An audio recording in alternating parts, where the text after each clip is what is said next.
ไปต่อที่ข่าวทันสันติภาพพรหมวิหารรองนายกรัฐมนตรีกระทรวงการเงินได้เข้าร่วมและกล่าวคำปราศรัยในพิธีเปิดงานวางแสดงสินค้าจีนอาซีใต้ครั้งที่10และงานวางแสดงการนำเข้าส่งออกสินค้าจีนคุนหมิงครั้งที่30ที่นครคุนหมิงแขวงหยุนนานประเทศจีน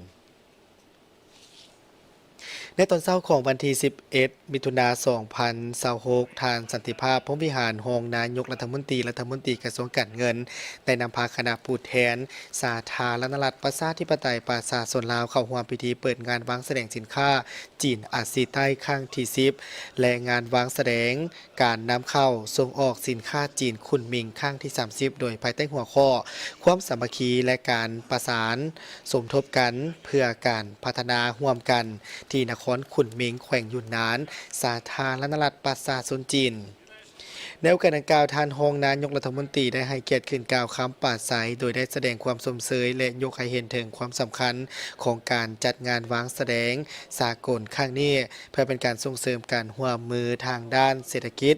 ระหว่างสาธารณรัฐประชาชนจีนและบรรดาประเทศอาซีใต้และอาซีตะวันออกเฉียงใต้ในการสืบต่อจัดตั้งปฏิบัติขอริเริ่ม1แล้ว1เส้นทางก็คือการเพิ่มทวีการแลกเปลี่ยนและการร่วมมือระหว่างภาครัฐและภาคเอกชนในแข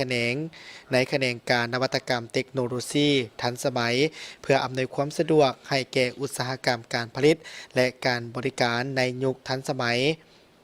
พร้อมทั้งเป็นการเปิดโอกาสให้แก่ภาคธุรกิจและผู้ประกอบการจากบรรดาประเทศต่างๆได้จับคู่ทางด้านธุรกิจหัดแน่นการร่วมมือทางด้านการค้าและการลงทุนให้เน้นแฟ้นยิ่งขึ้นพร้อมเดียวกันนั้นท่านรองนายกรัฐมนตรียังได้ยกให้เห็นถึงแนวทางนโยบายของสาธารณรัฐประชาธิปไตยประชาชนลาวในการหันประเทศที่บ่มีชายแดนที่จอดกับทะเลไปสู่ประเทศเสื่อมจอดกับภาคพื้นโดยได้สอดคล้องกับนโยบาย1แล้ว1เส้นทางของสาธารณรัฐประชาชนจีนพร้อมทั้งเชิญชวนให้บรรดาภาคธุรกิจนักลงทุนจากต่างประเทศเข้ามาท่องเที่ยวและศึกษาในการร่วมมือและการลงทุนในแขนงการต่างๆที่สาธารณรัฐประชาธิปไตยประชาชนลาวมีท่าแฮงโดยเฉพาะก็เป็นแขนงการพัฒนากสิกรรมป่าไม้สะอาดพลังงานทดแทนสีเขียวและยืนยงเคียงคู่กันนี้ในฐานะที่สาธารณรัฐประชาธิปไตยประชาชนลาวเป็นประเทศคู่ร่วมงานพิเศษของสาธารณรัฐประชาชนจีน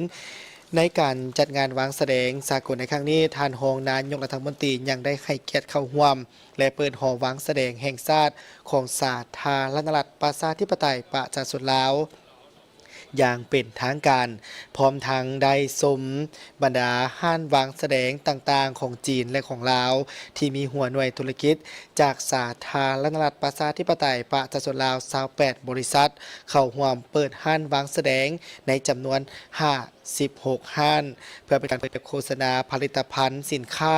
และการบริการในคงเขตการเงินการธนาคารและโลจิสติกของประเทศลาวพร้อมทั้งเป็นกระโอกาสอันดีให้แก่การเจรจาจับคู่ทางธุรกิจร่วมกันกับจีนก็คือประเทศต่างๆที่เข้าร่วมงานวางแสดงสากลในครั้งนี้อีกด้วย